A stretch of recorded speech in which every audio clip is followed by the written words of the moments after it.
celebrated each March of every year, but we are saying women are supposed to be celebrated every year. As we continue with this program of profiling women from different sectors in Zimbabwe, today we are joined by Ms. Justina Mukoko, a former journalist and also a human rights defender who has been through thick and thin in defending the rights of people in Zimbabwe. She's also the former director of Zimbabwe Peace Project and a human rights defender. Today she's joining us here on Sly Media to talk about her journey in the civil society space and journalism. She's also a victim of enforced disappearance and torture. Ms. Justina Mukoko, welcome to Sly Media TV. You've been in the journalism industry and you've been also in the civil society space.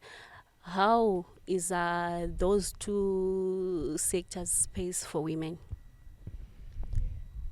I would probably say space for women has always been very tricky, whether in journalism or in civil society.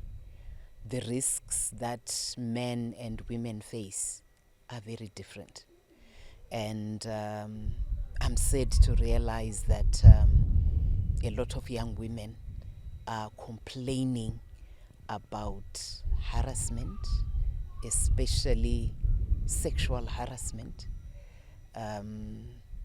when they are in these spaces. And these are spaces that are supposed to be safe for women. And I suppose something needs to be done to ensure that women are safe in those spaces.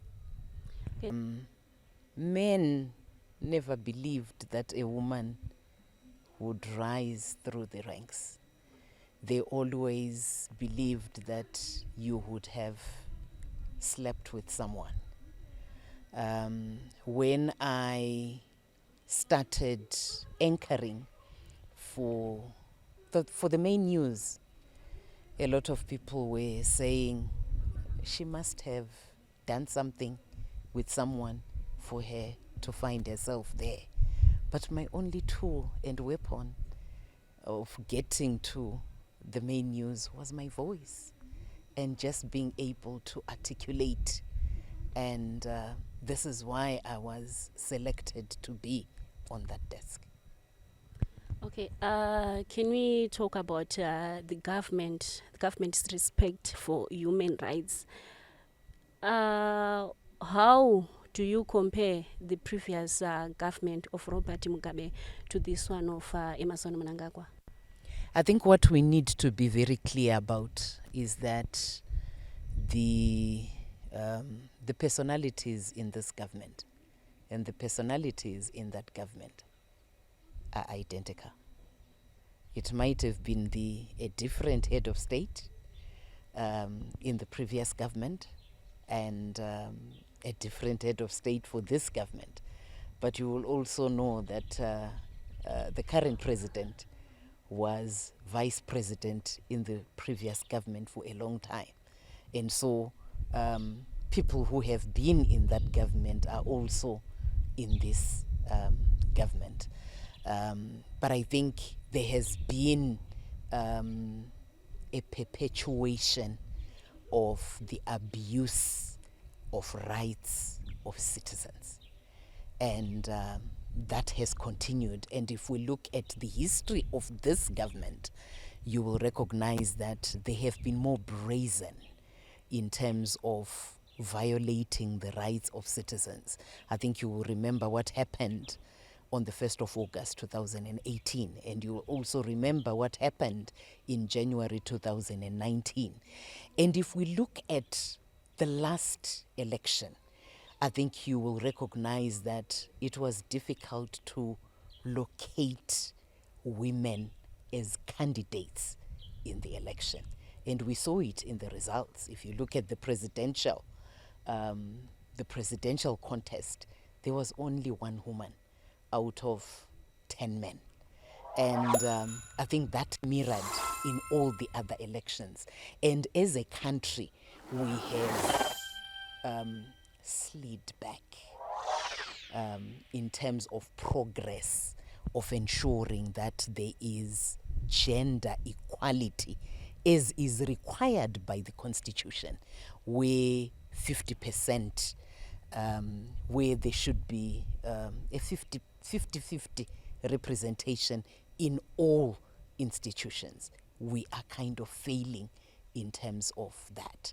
And we find that a lot of women were actually excluded from the elections because of the violence. And when we are saying women, we should also not forget that we have young women and we also have women with disability.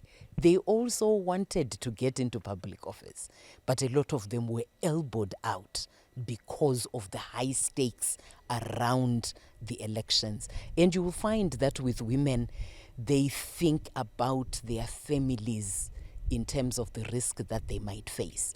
You will find that they will actually throw in the towel before things get out of hand. What then can be done, or rather, what steps can we take to make sure that there is gender equality? I think when we are coming to elections, what needs to happen, because we know where the violence is coming from, we just need to stop the violence happening, make the perpetrators account for their actions. The perpetrators are known. But if the perpetrators are going to be patted on the back for what they have done, they will do it again. People just need to account for their actions. And when we come to institutions where we are supposed to have gender equality, there are a lot of women who are qualified. We need not box ourselves according to political parties and according to ideologies. When the country suffers in terms of people who are qualified to take up those roles, I think we need to be able to adopt a nation-building approach rather than an approach where we are compartmentalized according to the political parties that people support. You in the civil society space, and we know that civil society organizations advocate for human rights. Are they doing enough? Why is it we keep on having the gender imbalance when we have so many civil society organizations in the country? Civil society organizations have worked really hard.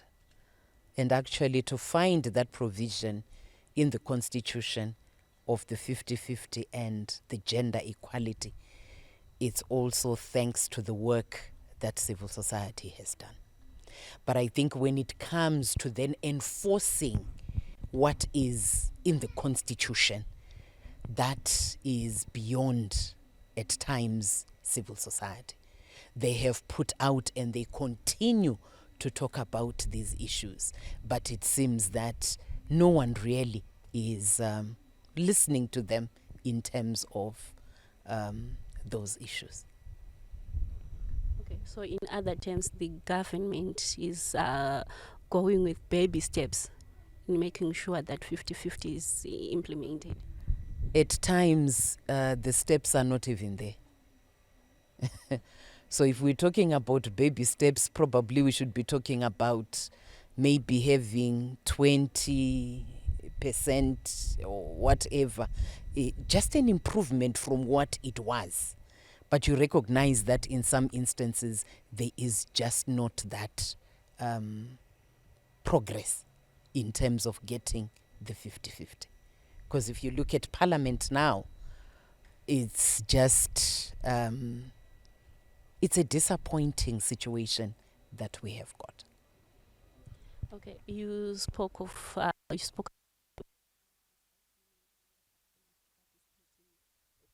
activities.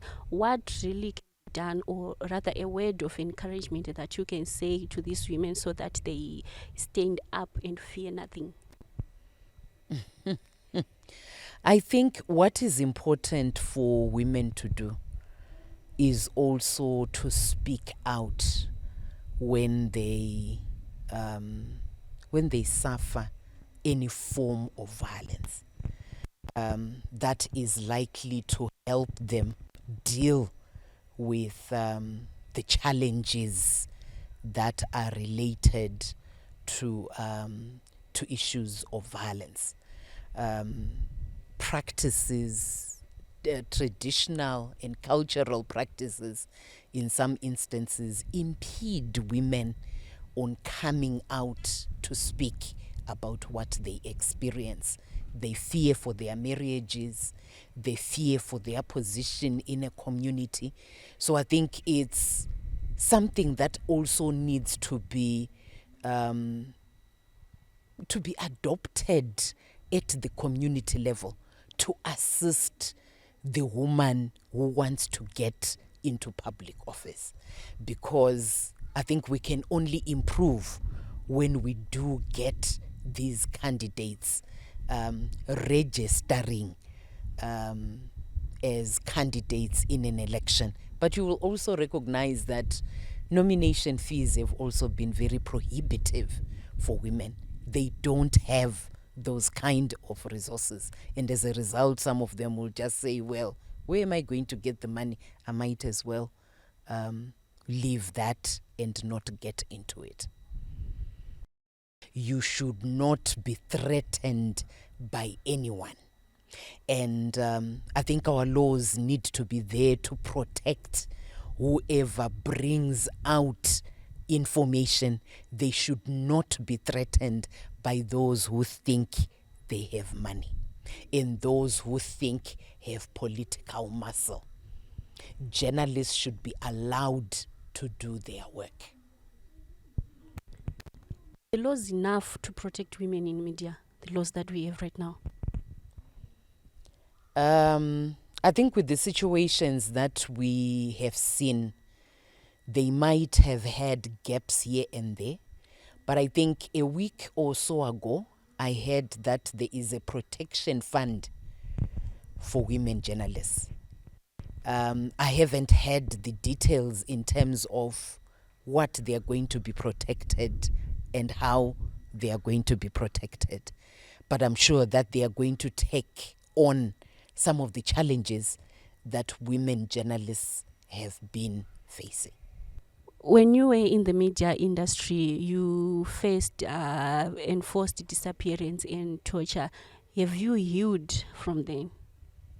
Let me also just correct that I had already left the media industry. I was with civil society when I was abducted and tortured. It's strange that you then say, have I healed? Healing is a very long process. I was abducted more than 15 years ago. I am still on in a journey of healing and restoration. It doesn't happen as an event. It's something that one needs to invest in and also commit to, because while you are on this journey, in the same way, if we look at how we would be subjected to detours when the main roads were being built, it's the same kind of a situation, that at times you will be set off the rails because something has triggered you to fall off the rails. And while you recognize that probably you have made significant progress, when that happens, it pulls you back. And at times you have to start over from where you are. So once you are scarred, it's a lifelong process that you embark on to ensure that you continue to be supported towards healing. But I cannot really stand up and say I have healed. I was abducted on the 3rd of December. And once the 3rd of December comes, I am re-triggered to that particular day in 2008. And it brings me back. And that's an experience that everyone who has been scarred goes through.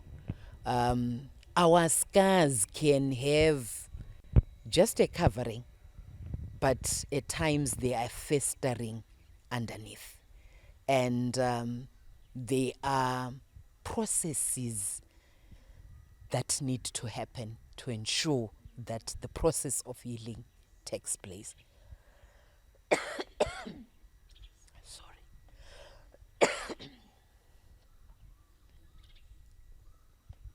So what are those processes that you are taking to for your journey to healing? The processes cannot be done by the individual who has been affected. There needs to be support that goes with the commitment of this individual. Somehow we need, those who have done this need to accept and acknowledge that they have done it. And the person who has been affected needs to access the truth in terms of what happened to them. And unless all those processes have been undertaken, a healing process is very difficult. Maybe what I need to say is that since I left the Zimbabwe Peace Project after 16 years, I have started the Justina Mukoko Foundation, which is a foundation that is meant to give victims of violence a platform where they can tell their story. I have used that approach. I have told my story whenever I got the opportunity. And I believe that it has strengthened me, it has made me resilient, and it has allowed me to continue to do my work. And the Justina Mukoko Foundation wants to give victims of violence an opportunity to tell their story. Some of them have not even told all the details that are related to their story. They've not even listened to their own voice detailing what happened to them. So I think with an opportunity like that, it allows for victims to actually get on a journey to healing and also restore themselves. Because when you are a victim of violence, you are shamed, you are degraded. You need to then pick yourself up to ensure that you retain your humanity, you retain your dignity. Because without all those things, it's very difficult for you to gather courage and be able to carry on with what you would want to do. And as someone who has spent a long time in human rights and issues of peace, the Justina Mukoko Foundation also wants to mentor young human rights advocates who want to get into this field, because this field is laden with landmines. If you ask about doing human rights work, it's the most honorable of work that you can ever think of. But it's got these many risks that are making a lot of people run away from, and people would want to be mentored. And this is what the Justina Mukoko Foundation would want to do. So the foundation, will it be focusing on women only, or it's both men and women in terms of victims of violence? Victims of violence in Zimbabwe are both men and women, young women, women with disability, and other different groups. They are also victims of violence. And the Justina Mukoko Foundation would want to bring on board everyone who is ready to tell their story and be able to get on a journey of healing and restoration. That was Miss Justina Mukoko. Join us again next week as we continue celebrating and profiling women. If you think that you are a woman phenomenal who is worthy telling a story here at Sly Media TV, contact us on the numbers below and we'll be happy to have you. For me and the lady behind the camera, Kundai Chitate, see you next time.